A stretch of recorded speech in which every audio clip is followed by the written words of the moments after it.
Assalamualaikum warahmatullahi wabarakatuh. Berjumpa lagi dengan saya Hikmah Hairunisa. Saya di sini akan sedikit menjelaskan tentang desain interface atau desain antarmuka. Dasar desain antarmuka sendiri ada merefleksikan model. Pengertiannya sendiri yaitu kombinasi pengalaman dunia real, pengalaman dari software lain, dan penggunaan komputer secara umum. Yang kedua ada explicit dan implied action.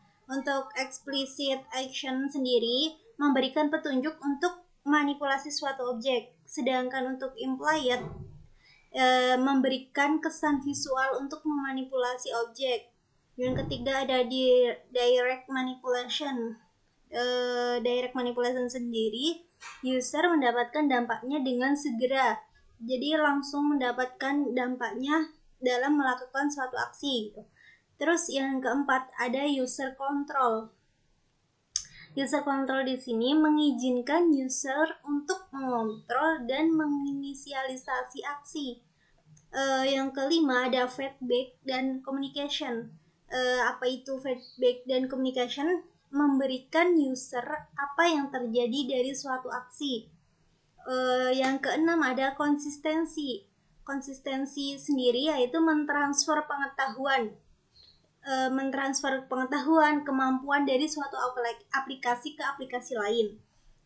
Kemudian ada what you see is what you get. Itu maksudnya yaitu tidak ada perbedaan antara yang dilihat di layar dengan hasil outputnya, jadi sama. Terus ada aesthetic integrity. Apa itu? Informasi diorganisasikan dengan baik dan konsisten dengan prinsip desain visual yang baik. Kemudian interface design sendiri meliputi antarmuka program internal dan eksternal serta desain untuk antarmuka pengguna.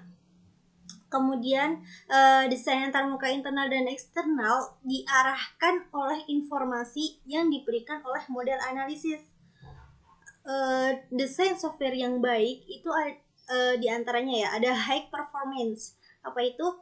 Software yang dibuat mempunyai performance yang tinggi walaupun digunakan oleh beberapa user. Jadinya performance-nya itu harusnya yang tinggi, terus kemudian mudah digunakan. Kenapa? Mempunyai sifat easy to use atau mudah digunakan sehingga tidak membutuhkan proses yang lama untuk mempelajarinya.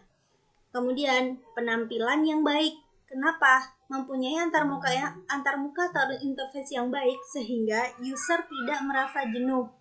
Kemudian ada reliability. Apa itu? Kehandalan. Jadi sejauh mana suatu software dapat diharapkan untuk melakukan fungsinya sesuai dengan ketelitian yang diperlukan. Kemudian mampu beradaptasi. Jadi mampu beradaptasi di sini dengan perubahan teknologi yang ada. Tiap tahunnya itu kan pasti teknologi itu selalu berkembang secara pesat lah. Dia mampu beradaptasi. Kemudian interoperability dibuat haruslah mampu berinteraksi dengan aplikasi lain. Biasanya dapat dilihat dari adanya fasilitas untuk ekspor dan import data dari aplikasi lain. Kemudian ada mobility. Software yang dibuat dapat berjalan pada bermacam-macam sistem operasi. Untuk pengambilan keputusan dalam desain sendiri nih. Yang pertama ada aplikasi semakin membesar dan menjadi semakin lambat prosesnya. Kemudian user interface pada aplikasi semakin kompleks. Yang ketiga, waktu yang diperlukan untuk mengembangkan fitur baru menjadi lebih lama. Terus yang keempat ada dokumentasi aplikasi dan dokumen help menjadi lebih melebar. Yang kelima, resikonya adanya efek pada fitur yang sudah ada. Terus yang keenam, yang terakhir, meningkatkan waktu yang diperlukan untuk memvalidasi aplikasi. Kemudian mendesain layout. Yang pertama tuh ada model aplikasi. Model aplikasi sendiri itu ada 3. Yang pertama berbasis dokumen. Yang berbasis dokumen ini maksudnya gimana? Menghasilkan sebuah dokumen berupa file-file yang nantinya bisa dibuka dan dirubah kembali jika diperlukan. Misalnya nih, Microsoft Word, Microsoft Excel, OpenOffice, terus Corel, terus Photoshop. Kemudian yang kedua ada berbasis non-dokumen. Kok ada sih? Gimana sih kok berbasis non-dokumen? Jadi gini, sifatnya tidak menghasilkan dokumen yang bisa dibuka dan dirubah kembali. Permanen kayak gitu kan, tidak menghasilkan dokumen yang bisa dibuka dan dirubah kembali. Contohnya nih, Microsoft Outlook, MySQL, NIOP. Kemudian yang ketiga ada utilitas. Apa sih utilitas itu? Nah, sifat utilitas sendiri untuk menunjang sifatnya hanya tambahan.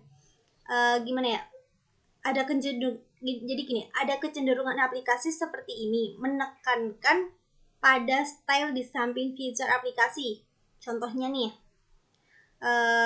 seperti aplikasi untuk mendengarkan musik atau menonton video, misal media player, power DVD, kemudian ada aplikasi untuk antivirusnya, misal ada Norton, Kaspersky, terus ada F-Score. Nah, terus setelahnya yang layout utilitas nih. Layout utilitas ada kecenderungan aplikasi yang menekan pada style feature aplikasi. Contohnya Power DVD XP. Terus kemudian cara pendekatan ada dua pendekatan dalam merancang tampilan. Yang pertama, user-centered design approach. Apa itu? Pendekatan perancangan berbasis pengguna merupakan istilah yang mana untuk menggambarkan filosofi perancangan. Gimana ya? Proses pengembangan sistem dan tujuan atau sifat-sifatnya kayak gitu, konteks dan lingkungan sistem semua didasarkan dari pengalaman pengguna. Kemudian ada user design approach. Apa itu? Pendekatan perancangan interface yang dibuat oleh programmer untuk user. Jadi programmer itu berusaha membuat interface sebaik-baiknya berdasarkan pengalamannya setelah jadi diberikan kepada user. Kayak gitu. Terus ada prinsip dan petunjuk perancangan. Yang pertama, urutan perancangan. Yang pertama nih, pemilihan ragam dialog. Kemudian perancangan struktur dialog. Kemudian perancangan format pesan. Kemudian ada perancangan penanganan kesalahan. Kemudian ada perancangan struktur data. Itu yang kelima tuh harus urutan perancangannya itu harus urut gitu. Terus setelahnya ada perancangan tampilan berbasis teks. Yang pertama, urutan penyajiannya, kemudian kelonggaran, kemudian pengelompokan, kemudian ada relevansi, kemudian ada konsistensi, kemudian ada kesederhanaan. Selanjutnya, perancangan tampilan berbasis grafis terdapat 5 faktor yang diperlukan. Apa aja? Di antaranya, ilusi pada objek-objek. Kemudian, urutan visual dan fokus pengguna. Kemudian, struktur internal. Dan yang keempat, kosakata grafis yang konsisten dan sesuai. Kemudian, yang terakhir, kesesuaian dengan media. Kemudian yang keempat itu ada waktu tanggap. Yang kelima, penanganan kesalahan. Penanganan kesalahan sendiri itu dibagi menjadi 2, kesalahan complaint time error sama kesalahan runtime error atau fatal error. Kemudian komponen antarmuka grafis nih. Komponen antarmuka grafis adalah bentuk tampilan antarmuka yang dipakai pada paket-paket program aplikasi, baik bekerja pada mode teks maupun mode grafis. Komponen antarmuka grafis antara lain tombol tekan, text file, text area, kemudian ada tombol radio, list box, combo box, label box, bin box, check box. Udah banyak kan itu, ada 9 atau berapa itu. Kemudian tombol tekan digunakan untuk mengaktifkan suatu aktivitas apabila tombol tersebut ditekan menggunakan mouse atau diklik mouse.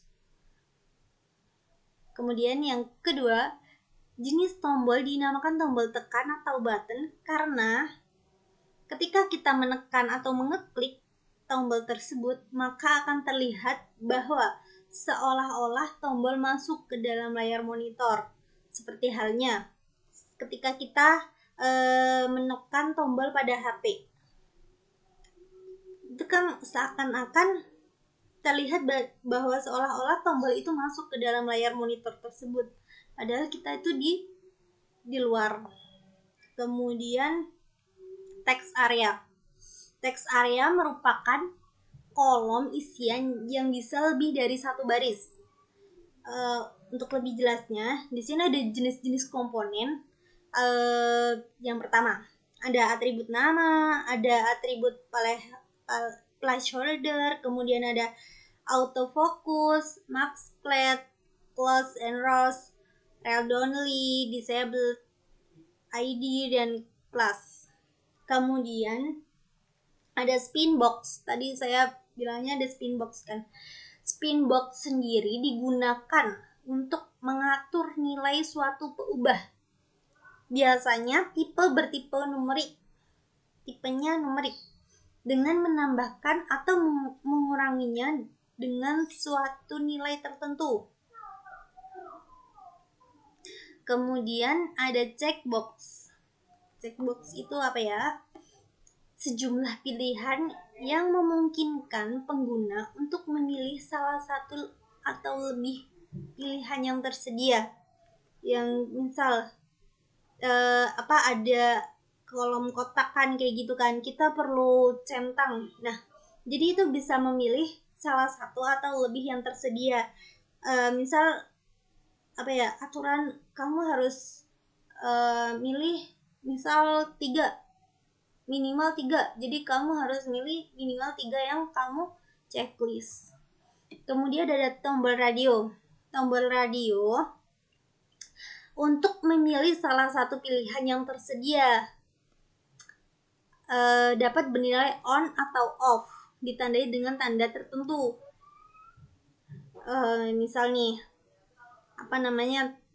kita ngeklik, kemudian muncul titik. Itu biasanya harus memilih salah satu saja, nggak semuanya dipilih, nggak bisa. Diingat-ingat ya, ada lingkaran, kemudian kalau kita klik itu ada kayak titik, bukan checklist gitu, bukan centang tapi titik. Itu pasti harus memilih salah satu. Itu yang namanya tombol radio. Kemudian list box. List box sendiri dapat dipilih oleh pengguna program. Terkadang terjadi suatu keadaan di mana panjang suatu pilihan lebih besar dibanding dengan lebar list box. List box tersebut ditambah penggeser atau scroll bar, baik vertikal maupun horizontal. Kemudian ada combo box. Combo box sama dengan list box.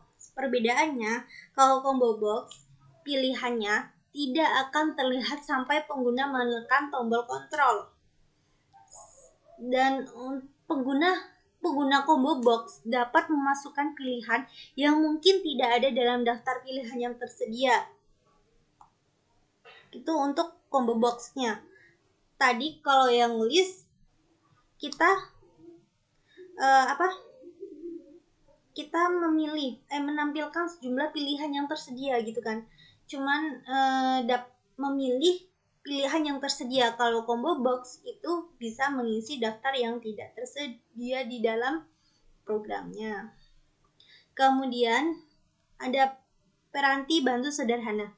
Peranti bantu yang dijelaskan hanya berbentuk lembaran kertas kosong, diberi nama dengan lembar kerja tampilan atau LKT. LKT yang disajikan ada 4 bagian. Yang pertama ada nomor lembar kerja, yang kedua bagian tampilan, yang ketiga bagian navigasi, yang keempat bagian keterangan.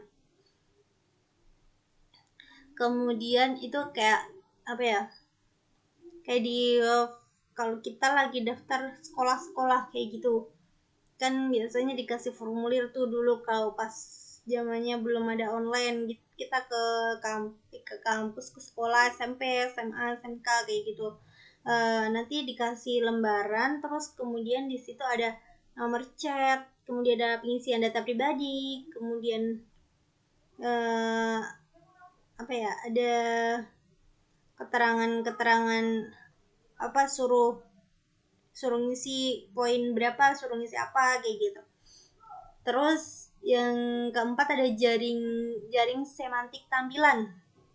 Jaring semantik tampilan dipakai untuk mempermudah programmer saat ia menulis program untuk disesuaikan dengan navigasi pada setiap lembar kerja.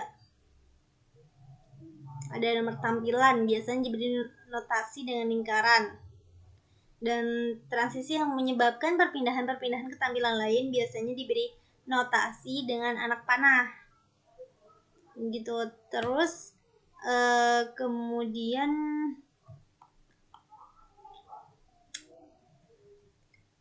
pada jaringan semantik ini tampilannya terdiri ada dua. Tadi ya, nomor tampilan dan transisi yang menyebabkan perpindahan-perpindahan ke tampilan yang lain. Biasanya diberikan notasi anak panah. Mungkin penjelasan dari desain interface-nya cukup sekian dulu. Terima kasih atas